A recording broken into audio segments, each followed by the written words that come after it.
আমন্ত্রণ দেশ বাংলায় আপনাদের সঙ্গে আছে আমি নাতাশা বৃষ্টি। শুরুতে সংবাদ শিরোনাম। পিরোজপুর সদর উপজেলার ঝনঝনিয়া গ্রামীণ রাস্তাগুলো চলাচলের অনুপযোগী, মারাত্মক ভোগান্তিতে শিক্ষার্থী ও সাধারণ মানুষ। এবং বাদাম চাষে ভাগ্যের চাকা ঘুরেছে কুড়িগ্রামের রৌমারী ও চর রাজীবপুর উপজেলার কৃষকদের। ফলনের পাশাপাশি দামও পাচ্ছেন চাহিদার তুলনায় বেশি।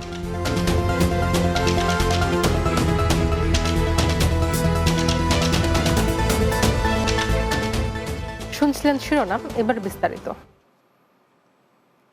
প্রায় 2 যুগ আগে নির্মাণ করা পিরোজপুর সদর উপজেলার ঝনঝনিয়া গ্রামীণ রাস্তাগুলো চলাচলের অনুপযোগী হয়ে পড়েছে। ফলে অত্যন্ত জনগুরুত্বপূর্ণ রাস্তা দিয়ে যাতায়াতকারী বিভিন্ন শিক্ষা প্রতিষ্ঠানের শিক্ষার্থী ও সাধারণ মানুষকে পোহাতে হচ্ছে মারাত্মক ভোগান্তি। তবে প্রয়োজনীয় ব্যবস্থা নেওয়ার কথা জানালেন সংশ্লিষ্টরা। পিরোজপুর প্রতিনিধি ইমাম হোসেন মাসুদের প্রতিবেদন, জানাচ্ছেন অনুপ নাসির। 1997 সালে স্থানীয় এক সেনা কর্মকর্তার প্রচেষ্টায় পিরোজপুর সদর উপজেলার বটতলা থেকে ঝনঝনিয়া সরকারি প্রাথমিক বিদ্যালয় সড়কটি মাটির রাস্তা থেকে ইট সলিং করা হয়। এই সড়কটি দিয়ে স্বল্প সময়ে পিরোজপুর শহর ও শঙ্করপাশা ইউনিয়ন পরিষদ ছাড়াও বেশ কিছু এলাকায় সহজে যাওয়া যায়। তবে রাস্তাটি নির্মাণের পর 2 যুগেরও বেশি সময় নতুন সরকার গঠিত হয়েছে 5 বার। এই দীর্ঘ সময় রাস্তাটির ভাগ্যে আসেনি কোনো পরিবর্তন। ফলে প্রায় 30,000 মানুষকে প্রতিদিন মারাত্মক ভোগান্তি পোহাতে হয়।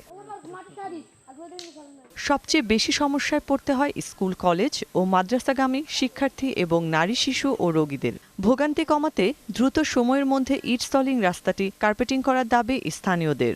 এখন আমাদের একটা গাড়ি নিয়ে আমরা যাইতে পারি না, রোগী নিয়ে আসতে পারি না, পোলা পানে হাঁটতে পারে না, ঘন্টা পথ হাঁটতে তারপর গাড়ির কাছে যাওয়া লাগে। কোনো মাথা চলাইতে পারি না, মাথায় বোঝাবেই তারপর টানা লাগে। রাস্তা থেকে হাঁটতে পারি না ভালো মতন, রাস্তায় গাড়ি ঘোড়াও চলে না। রিক্সা উল্টে দিয়ে পড়িয়া 2-3 জন মনে করেন একবারে ব্যারের ভিতরে কুপে গেছে। ফায়ার সার্ভিস আসতে পারে না, তারপর অসুস্থ হলে তাড়াতাড়ি নিতে পারি না। প্রয়োজনীয় ব্যবস্থা নেওয়ার আশ্বাস দিয়েছেন পিরোজপুর সদর উপজেলা প্রকৌশলী। আশা করি যে ডিপিপিতে অন্তর্ভুক্ত হলেই আমরা দ্রুত কাজটাকে সমাপ্ত করতে পারবো। এলাকাবাসীর দুর্ভোগ অনেকাংশে লাঘব হবে। 2.5 কিলোমিটার দীর্ঘ এই সড়কটির 1.7 কিলোমিটার ইট সলিং রয়েছে এবং বাকি অংশ এখনো কাঁচা। News desk, Bangla TV. Sylhet চেম্বারের কমিটি বাতিল করে প্রশাসক নিয়োগের দাবি জানিয়েছেন সিলেটের সর্বস্তরের ব্যবসায়ীরা। সিলেটের বারুদখানায় একটি পার্টি সেন্টারে এই সংবাদ সম্মেলনের আয়োজন করা হয়। এতে বক্তব্য রাখেন Sylhet chamber of commerce and ইন্ডাস্ট্রিজের সাবেক সভাপতি খন্দকার শিপার আহমেদ, সাবেক পরিচালক আমিরুজ্জামান দুলু ও মহানগর ব্যবসায়ী ঐক্য কল্যাণ পরিষদের সভাপতি মোহাম্মদ আব্দুর রহমান রিপন সহ অন্যরা। সন্ত্রাসী সংগঠন হিসেবে ইসকনকে নিষিদ্ধ করার দাবিতে নোয়াখালীতে বিক্ষোভ মিছিল ও সমাবেশ করেছে হেফাজতে ইসলাম বাংলাদেশ। চৌমুহনীর পাবলিক হলে হেফাজতে ইসলাম বাংলাদেশ বেগমগঞ্জ উপজেলা শাখা এই বিক্ষোভ সমাবেশের আয়োজন করে। এতে বক্তব্য রাখেন মাওলানা সালাহ উদ্দিন, মাওলানা মোর্শেদ আলম মাসুম, মাওলানা মোহাম্মদ ইউনুস সহ অনেকে বক্তব্য রাখেন। পরে বিশাল মিছিল চৌমুহনী শহরের প্রধান সড়ক প্রদক্ষিণ করে। নোয়াখালীতে অর্থনৈতিক শুমারি 2024-এর মূল শুমারির ইউসিসি জোনাল অফিসার ও আইটি সুপারভাইজারদের 3 দিনব্যাপী প্রশিক্ষণ কার্যক্রমের উদ্বোধন করা হয়েছে। বেগমগঞ্জ উপজেলা কালচারাল একাডেমিতে আয়োজিত অনুষ্ঠানে প্রধান অতিথি ছিলেন উপজেলা নির্বাহী অফিসার আরিফুর রহমান।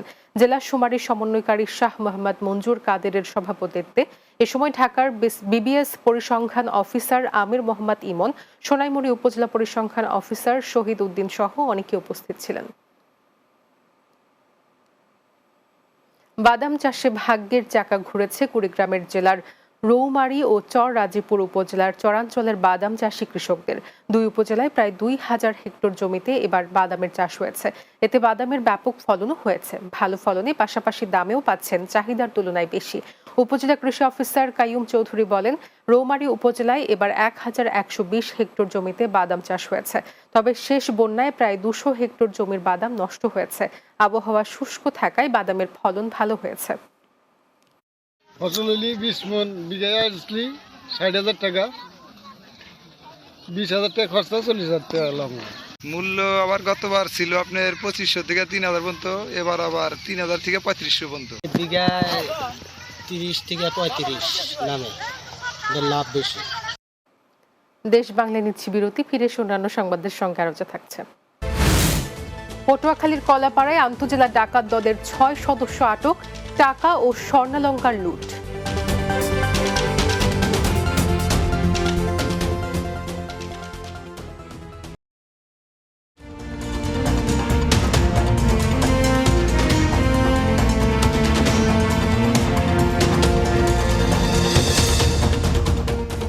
দেশ বাংলায় স্বাগত আরও একবার।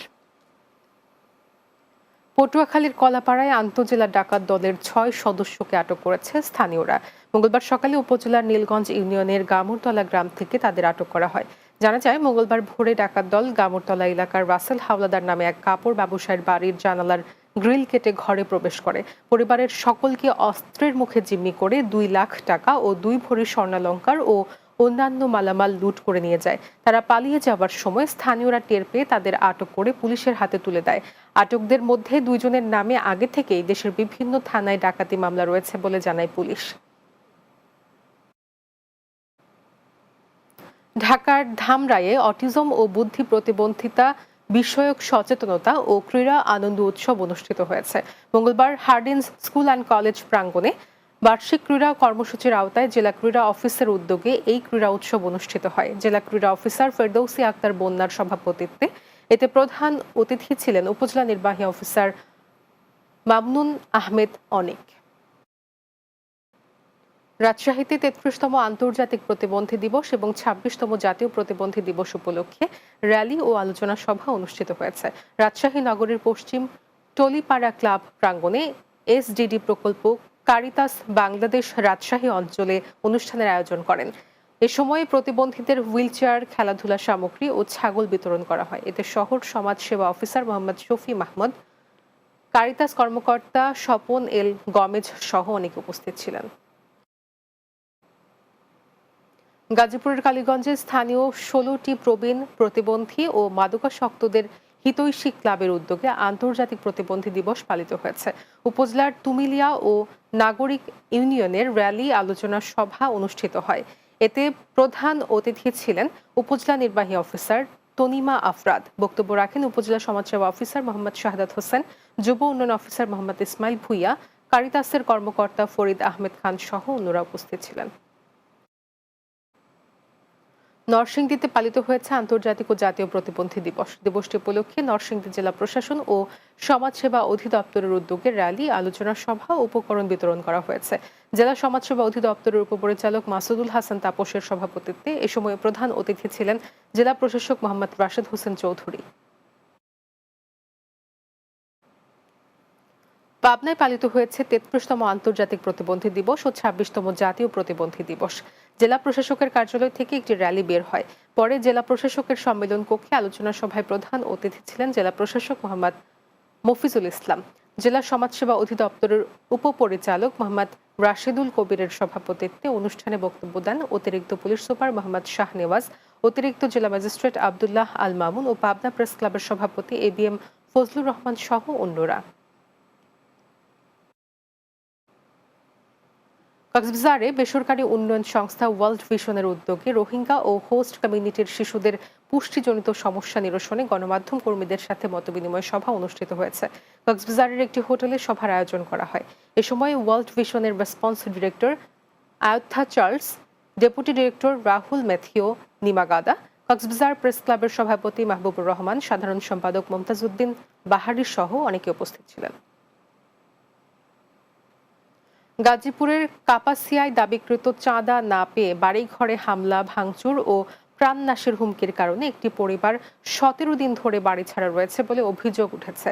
গাজীপুর প্রেস ক্লাবে এক সংবাদ সম্মেলনে এসব অভিযোগ করেন কাপাসিয়া টোক ইউনিয়নের বীর উজলি গ্রামের আব্দুল হেকিমের ছেলে শাহজাহান সাজু ও তার পরিবার। এ বিষয়ে থানায় সাধারণ ডায়েরি ও আদালতে মামলা করেছেন। ভুক্তভোগী শাহজাহান সাজু তার পরিবারের নিরাপত্তার দাবি জানান। নারায়ণগঞ্জের রূপগঞ্জে দৈনিক কালবেলার সাংবাদিক জাহাঙ্গীর মাহমুদ, দৈনিক নয়া দিগন্তের সাংবাদিক শফিকুল ইসলাম আলোকিত বাংলাদেশের পারভেজদের ওপর মাসুদ বাহিনীর সন্ত্রাসী হামলা নির্যাতনের প্রতিবাদে মানববন্ধন ও বিক্ষোভ অনুষ্ঠিত হয়েছে। রূপগঞ্জ ২৫০০, সোনারগাঁও, ড্যামরা সহ বিভিন্ন এলাকার সাংবাদিকরা এই কর্মসূচি পালন করেন। এতে একাত্মতা প্রকাশ করে অংশ নেয় সব শ্রেণী পেশার মানুষজন। আগামী ৪৮ ঘন্টার মধ্যে সন্ত্রাসীদের গ্রেফতার ও অস্ত্র উদ্ধার করা না হলে ঢাকা সিলেট মহাসড়ক অবরোধ সহ কঠোর কর্মসূচির আলটিমেটাম দিয়েছেন সাংবাদিকরা। পটুয়াখালী পৌরসভার ৯টি ওয়ার্ডে জলবায়ু এবং দুর্যোগ ব্যবস্থাপনা ও পানি নিষ্কাশন ব্যবস্থার উপর গুরুত্ব দিয়ে দাতা সংস্থা এডিবি মিশন সিটিসিআরপি প্রকল্পের একটি টিমের সাথে আলোচনা সভা অনুষ্ঠিত হয়েছে। পটুয়াখালী পৌরসভার সম্মেলন কক্ষে পৌরসভার দায়িত্বপ্রাপ্ত প্রশাসক জুয়েল রানার সভাপতিত্বে এবং পৌরসভার নির্বাহী প্রকৌশলী জসিমউদ্দিন আরজুর সঞ্চালনায় আলোচনা সভার আয়োজন করা হয়। সভায় প্রধান অতিথি ছিলেন প্রকল্প পরিচালক মুখলেসুর রহমান। এ সময় বক্তব্য রাখেন এডিবি ও প্রকল্পের কর্মকর্তারা। নানা আয়োজনে নওগাঁয় কবি সাহিত্যিকদের স্থানীয় সংগঠন নওগাঁ সাহিত্য পরিষদের ৭ম বর্ষপূর্তি পালিত হয়েছে।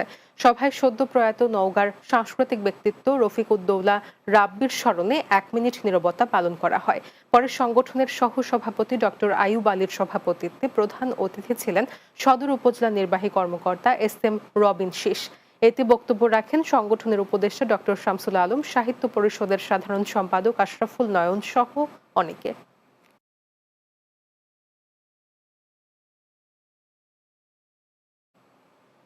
শেষ করব দেশ বাংলা, যাওয়ার আগে শিরোনামগুলো জানিয়ে দিচ্ছি আরও একবার। পিরোজপুর সদর উপজেলার ঝনঝনিয়া গ্রামীণ রাস্তাগুলো চলাচলের অনুপযোগী, মারাত্মক ভোগান্তিতে শিক্ষার্থী ও সাধারণ মানুষ। বাদাম চাষে ভাগ্যের চাকা ঘুরেছে কুড়িগ্রামের রৌমারী ও চর রাজীবপুর উপজেলার কৃষকদের। ফলনের পাশাপাশি দামেও পাচ্ছেন চাহিদার তুলনায় বেশি।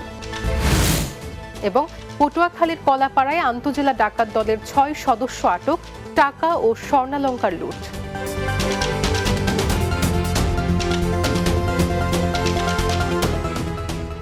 এই ছিল দেশ বাংলায়। আমাদের পরবর্তী সংবাদ বিকেল ৪টা ৩০ মিনিটে দিনের বাংলা দেখার আমন্ত্রণ রইল। এতক্ষণ সঙ্গে থাকার জন্য ধন্যবাদ সবাইকে।